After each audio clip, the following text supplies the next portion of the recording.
Welcome back, viewers and subscribers. It's your girl, Star Flames, and we are back with another banging video. So, in this video, we're gonna talk about that Fox News lawsuit wherein skipbayless has been sued for offering a former hairstylist $1.5 million to have some fun times. Read between the lines.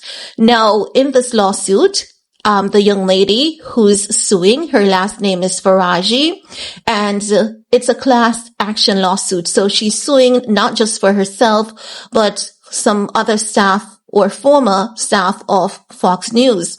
Now, what Faraji is alleging is that she was harassed, sexually harassed. She was, she had to face discrimination because of her ethnic background. I think she's like biracial, and as such, it is often used against her. And also, they would oftentimes critique how she speaks. Not just that, she was encouraged to shut up about the executive, Charlie DIXON, making passes at her, touching her inappropriately. She was told by Joytaylor, listen, stop complaining, just suck it up, you know? And she also accuses Joytaylor of sleeping around to get to the top. Now, some of the allegations in the lawsuit, you can see where it actually plays out in Joytaylor's real life, because if you are familiar, she had a marriage, I think it was in 2017, that ended in 2018. Then in 2018, she was engaged. The engagement didn't last for more than a year. So based on what Faraji is accusing Joytaylor of, you can see some amount of it actually playing out in the public. But I want to get to page 6 of this lawsuit. Now, page 6, she's saying Mr. DIXON gives Miss Taylor undisputed as a reward for having sex with him. So, she's saying Mr. DIXON was married, Joytaylor was married, but Joytaylor was smashing Mr. DIXON and all of that jazz. No, the lawsuit says, in approximately 2016, Ms. Faraji met Ms. Taylor as aspiring sports personality that had recently moved from Miami to Los Angeles for the opportunity of airtime at Fox. At the time, Ms. Taylor did not have a regular position, but would fill in on a day-by-day basis when talent was sick or otherwise missed time. Ms. Taylor told Ms. Faraji that she was recently wed, but her husband remained in Miami and that she was lonely in Los Angeles. Ms. Taylor then befriended Ms. Faraji. In approximately May 2016, Ms. Taylor asked for Ms. Faraji to meet for a drink in Santa Monica.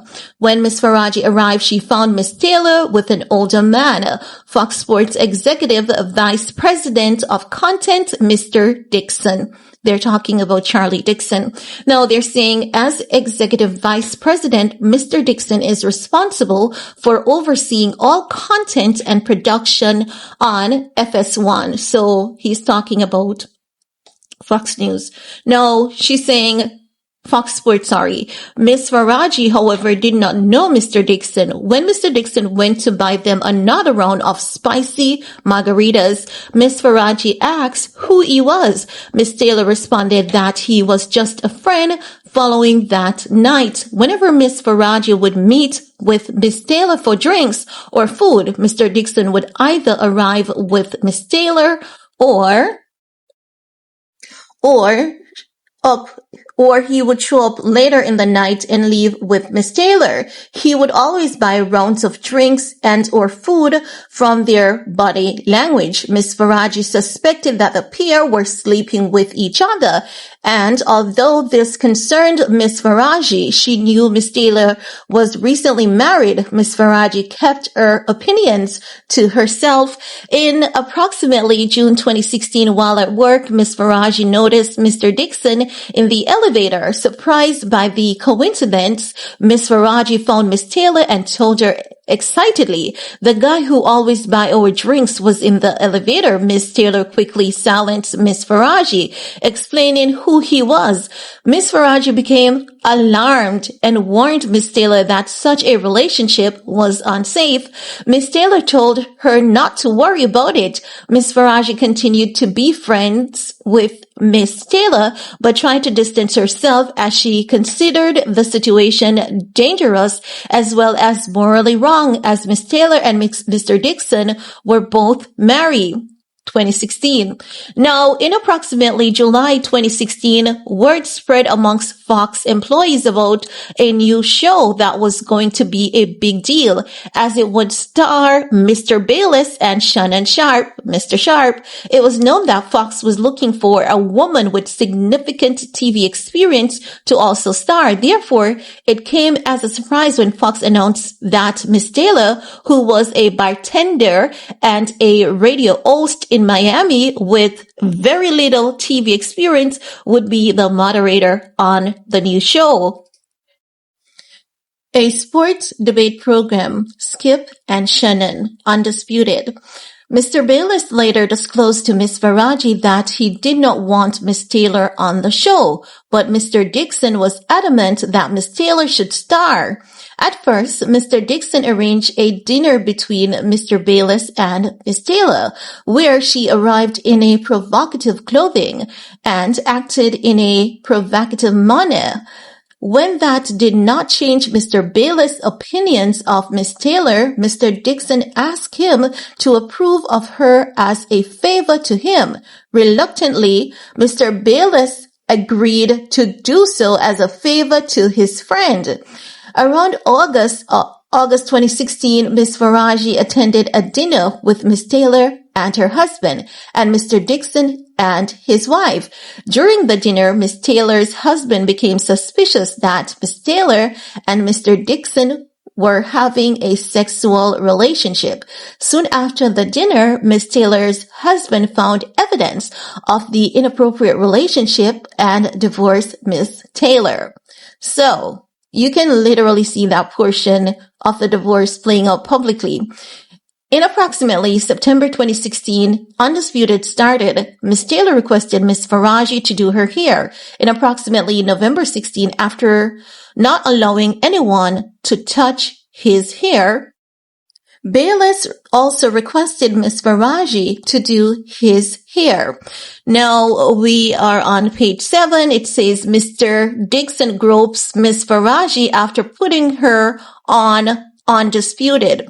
On January 14, 2017, Miss Taylor had her birthday party at Pearl's Rooftop in West Hollywood. Miss Faraji and other Fox employees who were invited attended, as it was a part of their job duties to appease talent, and a birthday party is an important event.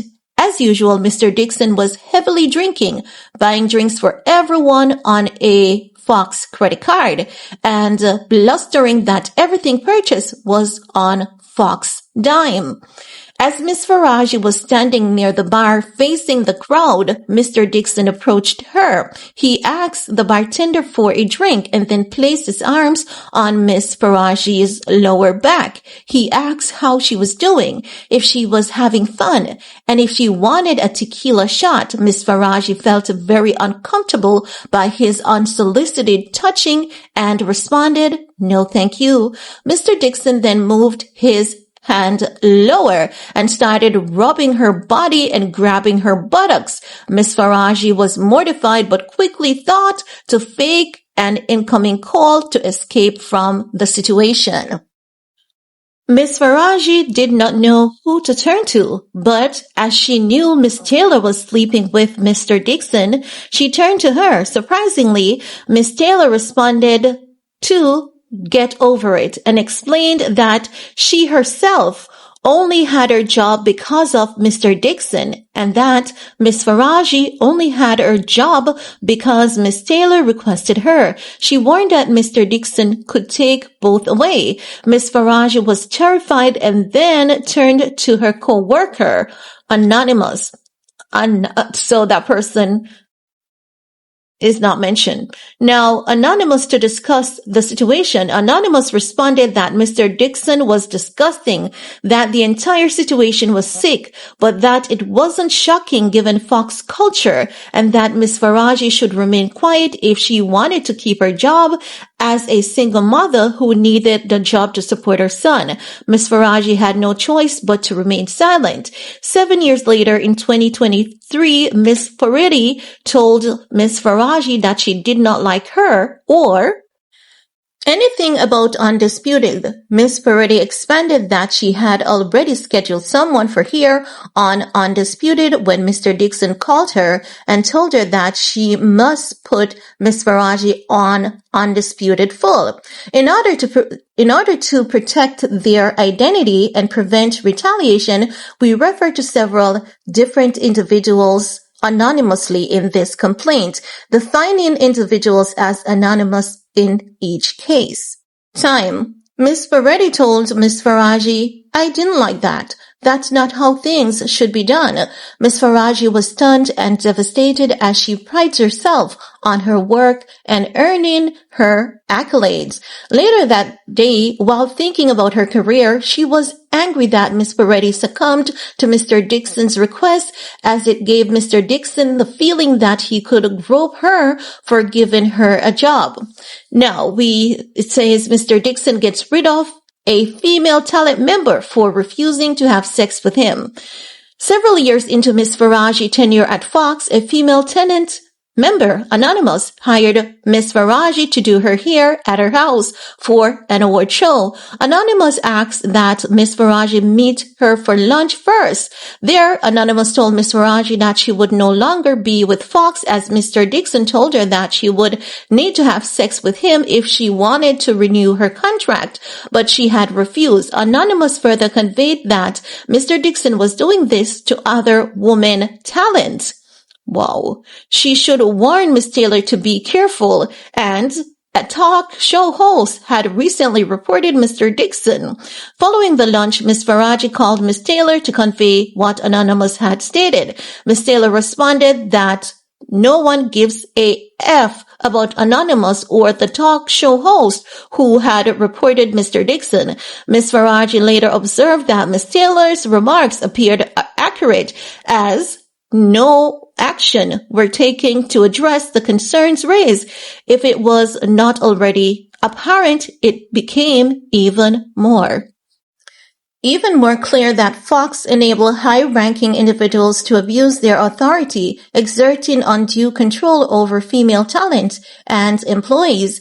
Fear permeated the workplace as stories of mistreatment circulated. As one example, Mr. DIXON deliberately assigned a female talent member who had been harassed and reported it to a show set up to fail.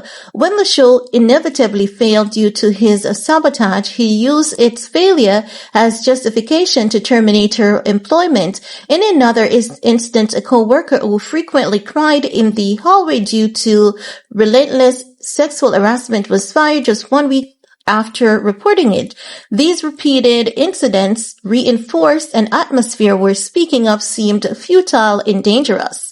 Now they're saying Mr. Bayless begins to give Miss Faraji lingering hugs and kisses on the cheek while putting his body against hers and pressing against her breasts. After the reporting by the talk show host fell on deaf ears, Mr. Bayless began requesting that Miss Faraji give him a haircut once a week in the makeup room. Miss Faraji did as she was told, as Miss Peretti required Miss Faraji to give haircut to talent initially during the haircuts.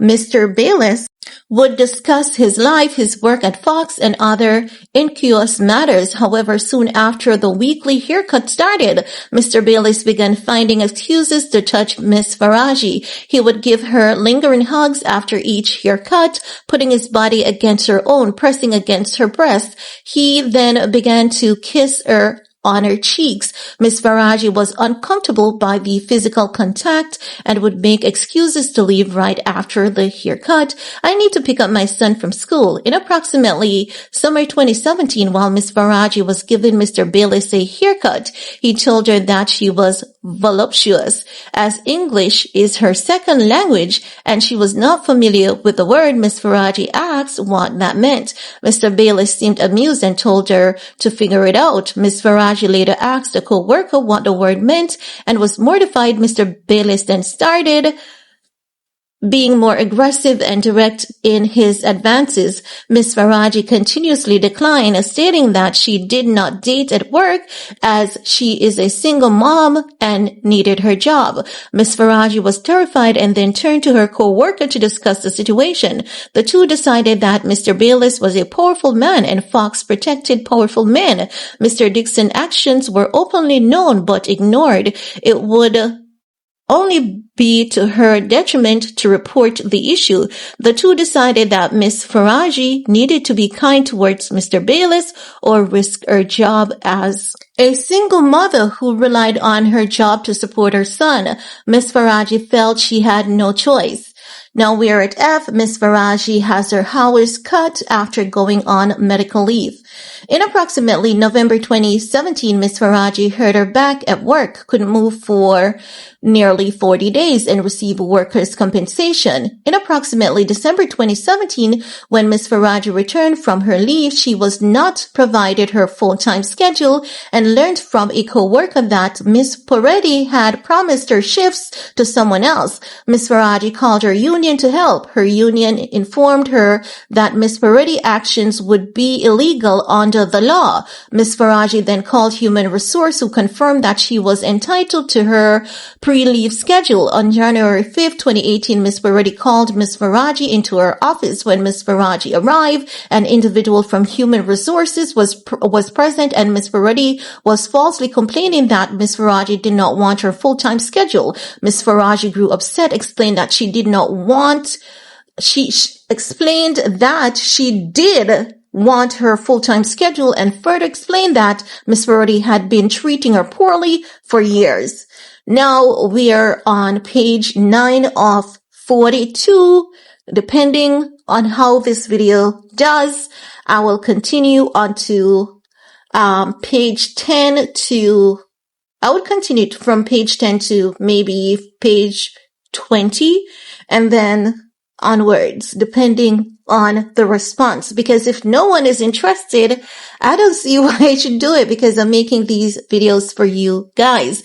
Now, as it relates to Joytaylor, her name doesn't end there in the lawsuit. It continues consistently. And consistently, Faraji is being told to shut up. Faraji keeps reaching out to other employees because she's mortified. She wants to know if she's the only one who's having this experience. And as you know, the lawsuit continues, you realize that everyone is now fearful of losing a job, and everyone is just telling everyone to, try and come up with strategies that would make it seem as though they're not declining these men, but not really into it. Not into it, but not declining them. So they're trying to treat the situation in the best way that they can in order not to face retaliation or termination. Then, I tell you, what is being detailed in this lawsuit is not anything that's unfamiliar. As a matter of fact, it is so familiar. It happens so often, but it's really sad in the same sense. And this is what I talk about. When you see a uniqueness in a lawsuit, even though the allegations are not strange, they're not new, but it's unique to Faraji, you can definitely tell that what she's saying did happen. I also detect that there are some situations that she may have exaggerated, in terms of Miss Taylor. Oh my God, Miss Taylor, how dare you sleep with that person? And I told Miss Taylor, that's not good. And Miss Taylor. So I understand in a sense, but why would you keep hanging around people that are doing things that doesn't align to you? I understand when there are cases that Faraji, could not decline or withdraw herself from the situation, but it gives a sense that there's some situations that were exaggerated. It gives a sense that there was some situation wherein she may have played along just to keep her job, but still somewhat exaggerated in some cases. But in its entirety, I do believe her allegations, because she'd have to be an incredible writer to be making up these things. So as such, I definitely believe her. I do believe that she experienced what she is detailing, and I do believe that a lot more has happened. If you read between the lines, you can tell that she hid a lot of stuff. She brought forward a lot of the horrible stuff, and she hid a lot of the horrible stuff that happened to her and other staff while working at Fox. These behaviors are encouraged more than you know, but we're going to leave that at that, as I've said, and depending on the response on this video, I'm going to come back and do another. Well, I'm going to do 10 pages, okay? I'm going to do 10 pages. So let me know, what are your thoughts while you're at it. Thumbs up, subscribe, thumbs up, comment, do all you need to do to help this video out, push this video so we can go through some more details, because this is quite intriguing. Stay safe, stay blessed, and see you guys in the comment section. Peace.